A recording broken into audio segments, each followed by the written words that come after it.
శ్రీమాత్రే నమః, శ్రీ గురుభ్యో నమః. తదుపరి ధనుసు రాశి వారికి సంబంధించి 2026 సంవత్సరం ఎలా ఉండబోతుంది అనేటువంటి విషయాన్ని ఇప్పుడు మనం తెలుసుకుందాం. ముఖ్యంగా 2026 సంవత్సరంలో ధనుస్సు రాశి వారికి సంబంధించి సప్తమంలో గురుగ్రహ సంచారం చేసినంత కాలం బాగానే ఉంటుంది. అది కూడా ఉద్యోగస్తులకి, విద్యార్థులకి. ఎప్పుడైతే సప్తమంలో ఉన్నటువంటి ఆ యొక్క గురుగ్రహం అనేటువంటిది సింహరాశిలోకి సంచారం చేసిన తర్వాతకి అప్పటి వరకు కూడా బాగోదు. అంటే మధ్యలో కర్కాటకంలో సంచారం చేస్తుంది. ఫిబ్రవరి తర్వాతి ప్రాంతం నుండి ప్రారంభించి మనకి ఆల్మోస్ట్ ఆగస్టు ప్రాంతం వరకు కూడా కర్కాటకం నుంచి సింహంలోకి వచ్చేసరికి సమయం పడుతుంది. మళ్ళీ సింహరాశిలోకి సంచారం చేసి మరొక 2 నెలలు 3 నెలల పాటు అక్కడే సంచారం చేస్తూ ఆల్మోస్ట్ ఈ సంవత్సరం ఆఖరి వరకు కూడా సంచారం చేస్తుంది. అప్పటి వరకు కూడా వ్యాపారస్తులకి, ఉద్యోగస్తులకి, విద్యార్థులకి, గృహిణులకి యోగ్యంగా ఉంటుంది. కాబట్టి ఈ మార్చి, ఏప్రిల్, మే, జూన్, జూలై ప్రాంతాలు కాస్త జాగ్రత్తగా ఉండాలి. ప్రయోగాత్మకమైనటువంటి పనులు చేయకుండా ఉంటే మంచిది. అన్నిటికంటే మించి ముఖ్యంగా ఈ యొక్క ధనుస్సు రాశి వారికి సంబంధించి ఇక్కడ తృతీయంలో రాహువు, చతుర్థంలో శని మారట్ల అలాగా పట్టేసుకున్నారు. ఎందుకంటే రాహువు కానీ శని కానీ చాలా లేట్ మూవింగ్ ప్లానెట్స్, చాలా లేట్గా, చాలా ఆలస్యంగా. ఒక రకంగా చెప్పాలంటే గురువు వీళ్ళతో పోల్చుకుంటే చాలా ఫాస్ట్గా మూవ్ అవుతాడు. కానీ ఇక్కడ చూస్తే మహర్దశ కాలంలో ఉన్న రాసులన్నీ కూడా లేట్గానే మూవ్ అవుతాయి. రాహువు కానీ, శని కానీ, అలాగే గురువు కానీ, శుక్రుడు కూడా ఆల్మోస్ట్ కాస్త ఆలస్యంగానే మూమెంట్ అనేటువంటిది ఉంటుంది, అంత ఫాస్ట్గా ఉండదు. అయితే ఎప్పుడైతే శుక్రుడు వీరి యొక్క లగ్నంలో సంచారం చేస్తారో బాగుంటుంది. 12వ స్థానంలో ఉన్నంత వరకు కూడా భార్యాభర్తల మధ్యలో గొడవలు జరగవచ్చు. అది ఎప్పుడు జరుగుతుందంటే ఫిబ్రవరి వరకు బాగుండదు, ఫిబ్రవరి తర్వాత నుంచి ఖచ్చితంగా మారుతుంది. అలాగే ఈ మార్చి నుంచి ఏప్రిల్, మే, జూన్, జూలై ఆ ప్రాంతంలో పర్సనల్ లైఫ్లో ప్రశాంతంగా ఉంటుంది. ప్రొఫెషనల్ లైఫ్ పరంగా ఏదో రకమైన చిన్న చిన్న ఇబ్బందులు ఉంటూనే ఉంటాయి. ఇక విశేషంగా చూసుకుంటే బుధగ్రహ సంచారం అనేటువంటిది కూడా కీలకం. బుధుడు సూర్యుడితో కలిసి అనుసంధానమే వెళ్తూ ఉన్నాడండి. పోయిన సంవత్సరం లాగే ఈ సంవత్సరం కూడా బుధాదిత్య యోగం అక్కడక్కడ వస్తుంది. ఎప్పుడైతే చంద్రుడు కూడా కలిసి ఉంటారో అప్పుడు గజకేసరి యోగం లాంటి వారి యొక్క పర్సనల్ జాతకంలో ఉన్న గజకేసరి యోగం కూడా అది లాభిస్తుంది. ఓవరాల్గా చూసుకుంటే ఈ గ్రహ సంచారాలు వీళ్ళకి మంచి మంచి లాభాలు చేకూరుస్తున్నాయి. సినీ రాజకీయ రంగాల్లో ఉన్నటువంటి వారికి సంబంధించిన విషయానికి వస్తే ఈ 5 నెలలు వీరు కూడా కాస్త జాగ్రత్తగానే ఉండాలి. మార్చ్, ఏప్రిల్, మే, జూన్, జూలై, ఆగస్టు నుంచి ఒక ఫ్రేజ్, ఈ జూలై అంతకంటే ముందు మార్చి వరకు ఒక ఫ్రేజ్, పంచగ్రహ కూటములు, చతుర్గ్రహ కూటమి ఇవన్నీ కలిసి ఉండడం, ఆ టైంలోనే ఏమైనా ప్రమాదాలు కూడా జరగడం, ఆ టైంలో వీరు ఏదైనా సరే నిర్ణయం తీసుకుంటే ఇబ్బంది కలగడం లాంటివి బాగా జరుగుతాయి. ఇక మనం బాగా అబ్జర్వ్ చేస్తే చూడండి, 2020 ప్రాంతం నుండి 2025 ప్రాంతం వరకు కూడా నెమ్మదిగా వాయు సంబంధితమైనటువంటి దోషములు, అంటే వాయువులో విషం చేకూరి మనుషులు చనిపోవడం, అదే కదా కరోనా.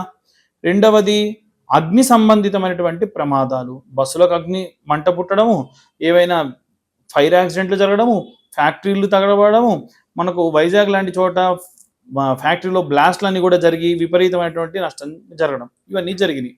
ఇక మూడవది భూ సంబంధిత, పర్వతాలు కూలిపోయి ఎన్ని వందల వేల మంది చనిపోతూ ఉన్నారో 20 సంవత్సరం నుండి 25 వరకు కూడా. అలాగే జల సంబంధితమైనటువంటి ఈ నీటి గుండా ప్రయాణం చేస్తున్నటువంటి వాళ్ళు ప్రమాదం కూడా విపరీతంగా జరిగింది. 5వది ఆకాశంలో ఏరోప్లేన్లు కూలడం, అలాంటివన్నీ కూడా జరిగినాయి. చూస్తే ఖచ్చితంగా పంచభూతాలని మనం గనక గౌరవించి పంచభూతాలని కూడా కలుషితం చేయకుండా ఉంటే ఖచ్చితంగా మనకు ప్రకృతి నుండి అపాయాలు రావు. అలా కాకుండా మనం ఏం చేస్తున్నాము, చిన్న ఉదాహరణ అండి, హోటల్కి వెళ్ళి తినేటువంటి ప్లేటు ఎన్ని మారుస్తాము, దానికి ఎంత నీరు వేస్ట్ అవుతుంది. మనం నీరు పుట్టించాలంటే 16 సంవత్సరాలు పడుతుంది. మనం వేస్ట్ చేసిన నీళ్లు మనం కృత్రిమంగా పుట్టించడానికి, మనం ఆవిరి నుంచి నీటిని పుట్టించవచ్చు, కానీ 16 సంవత్సరాలు పడుతుంది మనం వేస్ట్ చేసిన నీరు కావాలనంటే. కాబట్టి అనవసరంగా నీటిని వేస్ట్ చేయడము, నీటిని కలుషితం చేయడము, వాయు కలుషితం చేయడము విశేషమైనటువంటి ప్రమాదాలకి మీరు గురవుతారు. ఏముంది, చాలామంది పూజలు చేసేటప్పుడు కూడా అట్టిపండు గుచ్చేయండి పంతులు గారు అంటారు. ఆ అట్టిపండు ధర 2 రూపాయలే కావచ్చు, 5 రూపాయలే కావచ్చు. అది పుట్టించమనండి, నేను 5 రూపాయలు ఇస్తా, 50 రూపాయలు ఇస్తా, ఇట్లా పుట్టిమనండి, పుట్టియలేరు. కాబట్టి ఎట్టి పరిస్థితులలో వీలైనంత వరకు మనం ప్రకృతిని గౌరవించాలి. ప్రకృతిని గౌరవించకపోతే ప్రకృతి మనల్ని గౌరవించదు. దానివల్ల ఇబ్బందులు పడతారు. అలాంటి ఇబ్బందులలో ఈ రాశి వాళ్ళకి విశేషమైనటువంటి దోషములు కలుగుతూ ఉన్నాయి. కాబట్టి ఈ సంవత్సరంలో ఎప్పుడు మనకి సంకటహార చవితులు కానీ, అలాగే దుర్గాష్టమి రోజులలో కానీ, అమ్మవారి శరన్నవరాత్రుల్లో కానీ, గుప్త నవరాత్రుల్లో కానీ మీరు అన్ని రకాలైనటువంటి మంచి ధ్యానము, దీక్ష ఇవన్నీ చేసుకోవడం మంచి సత్ఫలితాలను ఇస్తుంది. ముఖ్యంగా శనివారం నాడు త్రయోదశి వచ్చినప్పుడు, శని త్రయోదశి కాబట్టి తిలాహోమాలు, తైలాభిషేకాలు చేయించుకోండి. వీలైనంత వరకు నా దగ్గర కూడా ఎప్పుడు శని త్రయోదశి వచ్చినా అప్పుడు తిలాహోమం, తైలాభిషేకాలు పెడుతూనే ఉంటా. మీకు ఎవరికైనా సరే విపరీతమైన కష్టాలు ఉన్నాయి అనుకోండి, రాహు దశలోనే ఉన్నారు, ఉదాహరణకు రాహు సంబంధితమైనటువంటి దోషములు ఉంటే చండీ హోమం చేసుకుంటే మంచిది. కాబట్టి సామూహికంగా ఎక్కడ చండీ హోమాలు జరిగినా సరే వాటిలో పాల్గొనండి. అలా కూడా ఉన్నటువంటి దోషములు పోగొట్టుకోవచ్చు. కాబట్టి మనకు సమస్య వస్తే, ఉదాహరణకు చిన్నప్పుడు మనం కింద పడ్డాం, అయ్యో కింద పడ్డా ఇక నేను ఇంతే అని అక్కడే కూర్చొని ఏడవం కదా, లేస్తాం, మళ్ళీ పరిగెడతాం. ఈసారి కింద పడకుండా జాగ్రత్తగా పరిగెడతాం. ఇప్పుడు కూడా అంతే, కష్టాలు వస్తాయి, దానికి తగ్గ ప్రతిఫలాలు, దానికి తగ్గటువంటి కష్టానికి తగ్గటువంటి ఆ యొక్క రెమెడీస్ కూడా చాలా ఉంటాయి. ఆ వేలో మనం ప్రయాణించడం మంచి సత్ఫలితాన్ని ఇస్తుంది. ఇక ఓవరాల్గా ఇవన్నీ కూడా గోచార రీత్యా చెబుతున్నటువంటి విషయములు మాత్రమే. ఎవరికైనా డీటెయిల్డ్గా జాతకం కావాలంటే మీ పేరు, మీ date of birth, time, place కింద ఉన్న నెంబర్కి వాట్సాప్ చేయండి. 16 భావచక్రములతో, అలాగే 70-80 పేజీల్లో జాతకంలో దశాంతర్దశల గురించి, అష్టక వర్గ గురించి, అలాగే మీకు ఏ దశ ఎలా యోగిస్తుంది అనేటువంటి విషయాల గురించి చాలా విశ్లేషణతో మీకు ఇవ్వడము, అలాగే మీతో మాట్లాడడం కూడా జరుగుతుంది. మాట్లాడేటప్పుడు మీరు వాయిస్ రికార్డ్ కూడా చేసుకోవచ్చు.